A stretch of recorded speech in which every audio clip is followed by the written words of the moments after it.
భారతదేశంలో జీడిపప్పు పరిశ్రమ పెద్ద సంక్షోభంలో పడింది. రాబోయే రోజుల్లో జీడిపప్పు ధరలు ఆకాశాన్ని తాకబోతున్నాయి. దీనికి కారణం ఇండియా కాదు, ఆఫ్రికా దేశాలైన మొజాంబిక్, టాంజానియా తీసుకున్న ఒక షాకింగ్ నిర్ణయం. మన దేశంలో ప్రాసెస్ అయ్యే క్యాజులో మెజారిటీ ఆఫ్రికా నుండి ఇంపోర్ట్ అవుతాయి. అయితే మొజాంబిక్, టాంజానియా దేశాలు ముడి జీడిపప్పుపై ఎగుమతి పన్నులను భారీగా పెంచేశాయి. తమ సొంత దేశాల్లో ప్రాసెసింగ్ను పెంచుకోవడానికి వాళ్ళు ప్లాన్ చేశారు.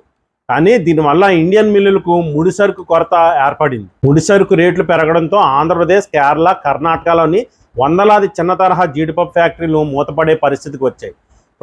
ప్రొడక్షన్ కాస్ట్ పెరగడం వల్ల రాబోయే పండగల సీజన్ నాటికి మార్కెట్లో జీడిపప్పు ధరలు భారీగా పెరిగే ఛాన్స్ ఉంది. ప్రస్తుతం ఇండియన్ గవర్నమెంట్ వియత్నాం వంటి ప్రత్యామ్నాయ దేశాల వైపు చూస్తుంది. మరి ఈ అంతర్జాతీయ మార్కెట్ సంక్షోభంపై మీ అభిప్రాయం ఏమిటో కామెంట్ చేయండి.